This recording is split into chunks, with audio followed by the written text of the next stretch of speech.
Okay, I want to welcome you all to our second installment of our weekly webinar series where we're going to be going over some basic agronomic practices. Last week, Edwin Suarez opened us up with some discussion on soil health and the role that carbon, specifically soil carbon, plays in that soil health. So today I'm actually going to be talking about some actual fertilizer basics, and I'm going to be focusing more on the actual components of the fertilizer sources themselves and how that relates to plant performance, but also tying it into a little bit with what Edwin discussed last week on carbon-based fertilizers. So if I we're going to have a little bit of housekeeping for right now, but just in case you do have any questions, you can use the Zoom chat. If you open that up on at the top of your dialog screen, you should be able to see a more column or a more with ... and then you can click on the chat menu, and you can ask questions to me privately, or you can submit them to anyone else on the call, and we can go ahead and answer those. Well, we're certainly going to have some time available at the end of this this webinar to answer any questions you might have. So feel free to hang on to those questions.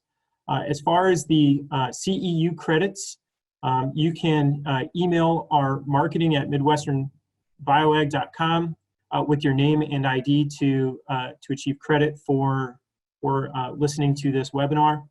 And then I just want to give a quick plug for next week. As I mentioned, we're doing this as a weekly series. So next week we will be looking, we're actually going to be having some guest speakers come in from Purple Cow Organics, who will be discussing biological additives to enhance nutrient uptake.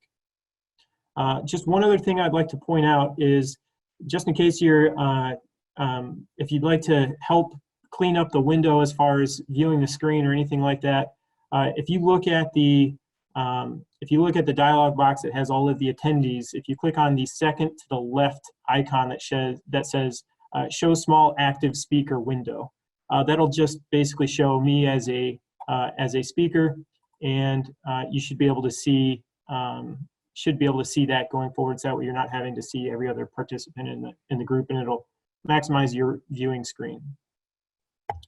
Now, with that said, we can go ahead and get started. This is a graph from the USDA that has compiled fertilizer use for the principal fertilizer components of nitrogen, phosphorus, and potassium. And they've compiled this across from 1960 to 2014. And this is just a trend of each of those ingredients and how they relate to on a per acre basis of nutrients that have been applied. And I just want to point out that the trend, as you'll notice, we initially saw an increase from the 1960s all the way up until about the early 1980s, and then we've achieved somewhat of a flat line, or that curve has flattened out, using a little bit of modern day curve dialogue here. But so this curve is flattened out, where the trend has gone so that the amount of total fertilizers being applied in the United States on an area basis has actually not increased very much, really, in about the past 35 or 40 years. And why is that? Well, much of that has to do with how we are choosing to apply fertilizers and how we're choosing to manage nutrients for plants and in the soil. So we have there's been an increase in a focus on the efficiency of delivery of those nutrients. So some nutrients are being delivered closer to where the plant can get them. So we're not having to apply more nutrients for the plants to actually be able to take them up. We're just making it more accessible to the plants. And we've also gotten much better as far as from a technological point of view of using variable flow rate technology to change how we're applying nutrients as farmers are moving across the field. We've also increased technology in order to reduce nutrient loss. And there's several different examples of this. Many of these are proprietary, but most of them have been curbed at either maximizing the amount of nutrient that's been applied to the surface or to the area, or to prohibit or reduce the amount of nutrient movement off-site. So some of these things could be like nitrification inhibitors, where they are slowing the transformation of ammonia forms of ammonium forms of nitrogen to nitrification, or to nitrate forms, which are more prone to leaching. There are slower releasing encapsulated ureas, where urea is a very soluble form of nitrogen that is prone to releasing very quickly and becoming and slowing and quickly becoming available, which changes how that, which is increasing the amount of nutrient available at a time, which is, as I'll mention in a minute, is actually going to, can be a negative for plant health. And then there's also the use of cover crops to try to hold on to that nutrients in the rhizosphere, or in where that plants and roots are interacting in those top couple inches of the soil, where we can hold those nutrients and keep them cycling and keep feeding that soil biology, but also by extension feeding our plants for further use. And then there's also been technology to increase the actual nutrient use of those fertilizer products. And those can be practices that enhance soil biology, such as the use of cover crops, but also things like carbon-based fertilizers that Edwin touched on last week. So plants, from a fertilizer practice standpoint, when we are fertilizing plants, whether it be from manure, synthetic fertilizers, or other types of mineral fertilizers, our goal is ultimately to feed the plants, but a side goal of that, or by extension, we're also trying to feed the soil organisms. And that has to do with, because most fertilizer sources require some microbial or chemical transformation before plants can use those nutrients. And I'll show you just in a second when we look at a nutrient cycle on what exactly I mean by that. So nutrients taken up by the roots come from the soil solution. They're not just nutrients. Foliar feeded plants can be fed through the leaves, but for the vast majority of the nutrition that we're trying to feed our plants is done through the roots, and that has to be done through the soil solution. And if we look here at potassium, at the potassium cycle in soil, we have we obviously have our plants up here, but when we're applying our fertilizers or our residues, for example, from manure, we are applying those, and they're requiring some form of chemical or microbial transition to be into the soil solution. And when I say soil solution, what I mean by that is, if we have a soil colloid or soil particle, and we're looking at just the mineral components of that, but if we're talking about the soil solution, we're talking about nutrients that are in that water that is surrounding that soil particle. So that soil solution, as nutrients are in that soil solution, that's when they become plant available. Nutrients that are on the actual soil surface are not yet plant available. Those are going to require some type of microbial interaction to mineralize them and make them become plant available. So soil solution is the key. It's what ultimately is affecting and is an indication of what is available for the plants. And plants ultimately can take up multiple forms of that same nutrient. So even though they're in solution, they may be in multiple forms. If we look at the nitrogen cycle, for example, and let's say that we've applied a fertilizer source that has both ammoniacal nitrogen as a form of ammonium and a nitrate nitrogen in the form of nitrate, both of these in soil solution could be taken up by plants. And there's been a lot of research that's looked into, okay, do certain plants prefer certain forms of nitrogen. There's even been studies that have looked at, okay, do seedlings take in more nitrate than ammonium, for example? And the general consensus is that once those soil nutrients are in solution, there is not a plant preference for that form as long as there are multiple forms that can be taken up. Now, there's certainly exceptions to this, especially in unique growing environments such as a flooded rice field, for example. But for the most part, plants, once a nutrient is in solution, the plants do not care if it's in an ammonium or nitrate form, for example. They're just going to care what is most available and in quantity at that time. So with that said, if we're so concerned about plants, or if our nutrients getting into soil solution for plant uptake, should our goal then be to maximize the solubility of those nutrients? And the answer to that question is really yes and no. So one of the benefits of having more soluble nutrients is that we're going to have a higher solubility, means that there's more potential plant uptake. If the nutrients are in the solution, the longer that they're in the solution is the more likely that when the plant needs them, it'll be able to take them up. However, there are some problems associated with soluble nitrogen sources, for example. So in the case of certain nutrients, such as nitrogen, if it is in solution, then it being in solution all the time, or us only feeding it when it's in solution, can have some issues with that. One of those is the fact that we could get some ammonia volatilization from a source like urea, for example. Or we may get ammonia or urea burn on roots. And I'll touch on that in just a minute. But the other very popular item right now, at least in the environmental sciences, is the potential for leaching.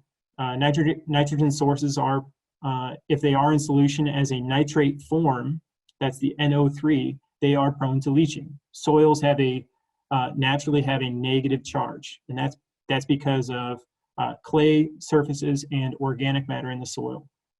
And because, going back to our old high school chemistry class, opposites are attracted to one another. So if we have the negatively charged ion of nitrate, that is not going to be attracted to the negatively charged soil. So as a result of that, it's prone to leaching. It can move through the soil profile if you get excessive rainfall, for example. So the soluble nitrogen sources can be great from a plant uptake standpoint, but from an environmental standpoint, there's certainly some implications there. But it also needs to be said about it can affect how we are managing our fertility programs. More soluble sources of nitrogen, like urea, are going to have a shorter availability of nutrients for plant uptake. So if we are trying to limit the amount of times that we're fertilizing a field, for example, using a source that is much higher in urea, that is a cheaper source that may give us an instant release or near instant release of that nutrient, we could be potentially doing our plants a disservice by having a lower availability of nitrogen throughout the growing season. Now, with that said, when we talk about solubility, there are certainly some advantages of having more soluble forms of fertilizer. When we look at oxide versus sulfate forms of fertilizers, this is exactly one relevant example of different solubility and how that affects the types of nutrients we would prefer to have in our fertility programs. Oxide-based nutrients are cheaper by weight. Think something like zinc oxide or manganese oxide. These types of nutrients are much cheaper by weight for the amount of nutrients that you're getting from that fertilizer source. But one of the issues with that is that oxide is not very soluble, and it requires more microbial activity in order to make that nutrient available. Oxide-based fertilizers are oftentimes used in soil correctants. If you have a soil deficiency, the oxide form is a cheaper form of that nutrient. It can be applied and cheaply and can be used as a soil correctant for a nutrient deficiency, for example. But if you're trying to maximize your nutrient uptake, especially in things like micronutrients, where if your soil test levels are already at the dangerously close to the deficient range, something like a sulfate-based micronutrient is going to be much better for you and for your plants, because sulfate-based nutrients are more soluble, meaning that they can be absorbed or taken up by the plant more readily. And that is particularly true with things like the zinc and manganese, where their sulfate forms are preferably taken up much faster than the oxide forms for those micronutrients. So just because something is cheap doesn't necessarily mean that it's going to be better for you in the long run. And certainly there are cases where if you do need a micronutrient,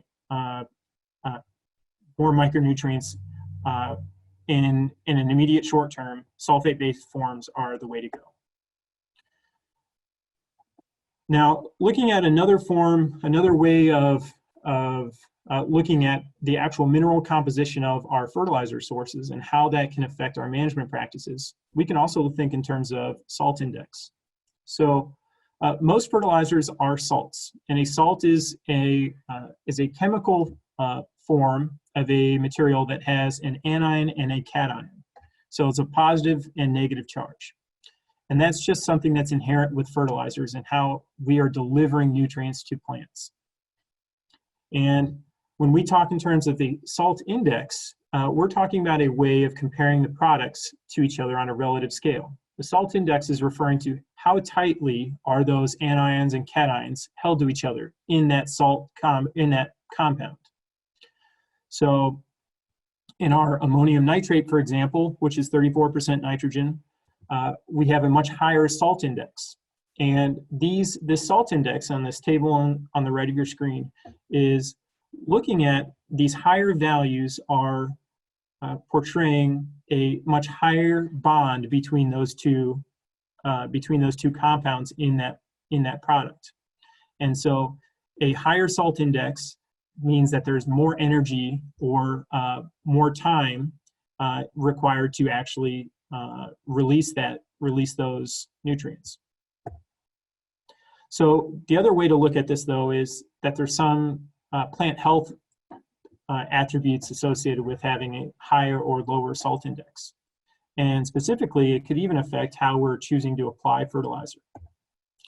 So higher salt fertilizers in general should not be applied immediately adjacent to seedlings. I talked earlier about some technology that's being used to increase our efficiency of fertilizer practices, but if we were to use a higher salt index and we were to apply it closer to seedlings, such as immediately right next to the seedlings, then that could result in fertilizer burn, which ultimately results in root clubbing or short stubby roots, or in the case of this corn plant here, both stubby roots and some blackened leaves. And seedlings themselves are much more susceptible to that, and that mainly has to do with just the fact that the plants are much smaller. So from a plant defense standpoint, that high salt content, what it's doing is it's basically changing the osmotic potential of that immediate area right next to the root. So if you have a high salt content, that salt is attracting those water molecules. It's pulling them out of the root. And as a result, you just get desiccation and sometimes death from that fertilizer. But the other thing that many people don't actually consider when they're talking about high salt fertilizers is their effect on soil biology. So high salt fertilizers are going to have can result in reduced microbial activity and a decreased microbial diversity.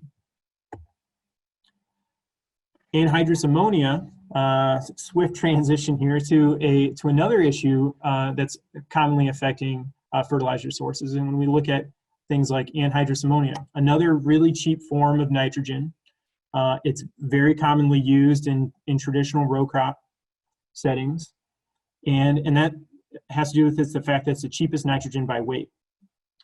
Now, one of the negative consequences of using something like anhydrous ammonia is that it is the way that it affects the carbon and nitrogen balance in soil. Soil organisms, just like all living things, prefer a balanced carbon to nitrogen ratio in their diet.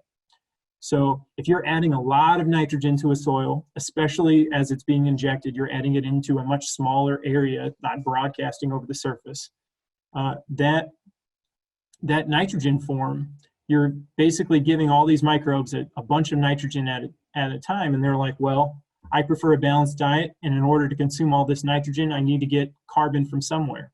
And at the time that anhydrous is typically applied in the fall and in the spring, decreased soil temperatures, that carbon needs to come from somewhere, and that's going to come from the soil. So you can actually result in a reduction of soil carbon over time, which has, as Edwin mentioned last week, long-term implications for your soil health.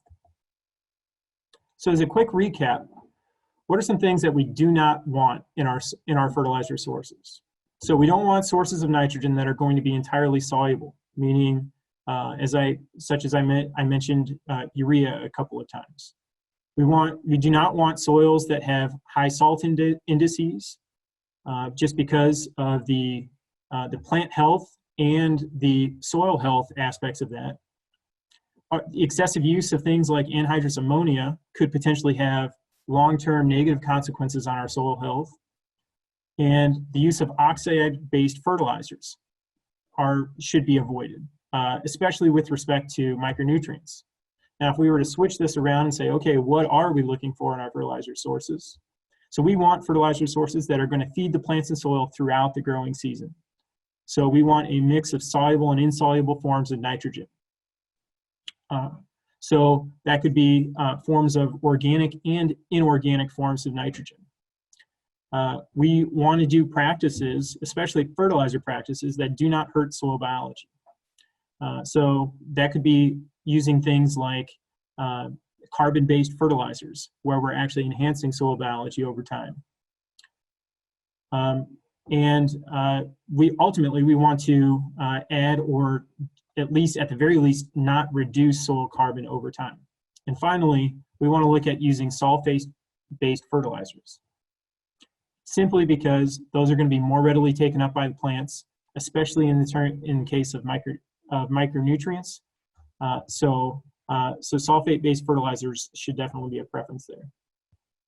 Now, I just wanted to provide my contact information. I'm just gonna have this on the screen for just a second here, but ultimately this will be in the webinar, and feel free to contact me if you have any other types of questions.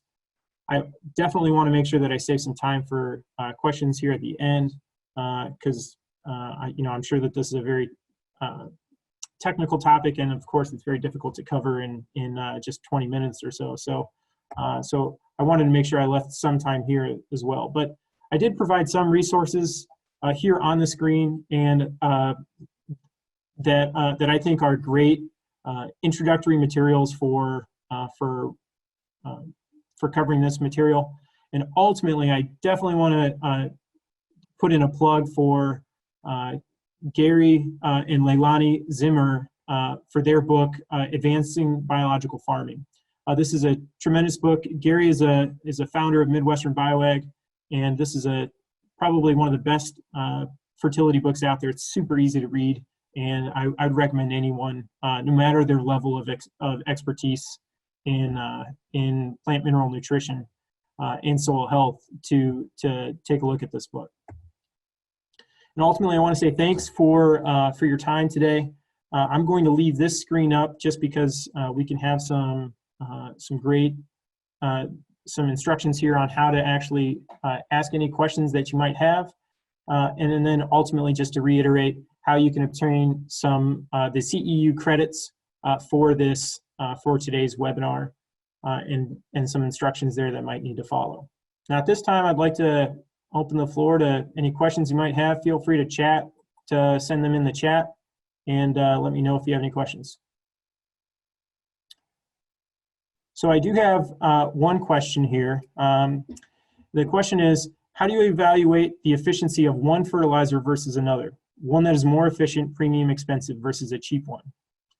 So the evaluation of a fertilizer source ultimately is going to be done at your farm. So that's a little bit of a no-brainer in the sense that that you should always try out any type of product that you're looking or that you're interested in. You should be trying that out on your actual ground and not just try it out on your best field, try it out on your best and your worst areas. So with that said, how can you evaluate the efficiency of one fertilizer over another? Ultimately, when you are making a comparison, make sure that you're comparing the actual quality of the products itself. So talk with your fertilizer supplier. You should have, it's required by law to actually to list the mineral components of that fertilizer. And I talked today quite a bit about some of those different mineral components and some of those preferences that you may have for plants, that plants may have for those. So you can obtain it from the actual fertilizer label itself. But ultimately, how you're going to do that is going to be ground truthing it yourself and doing that in person. Okay, with that, I'd like to thank you all very much for your time and attention. Feel free to reach out if you have any other further questions. And with that said, we'll see you next week. Thank you very much.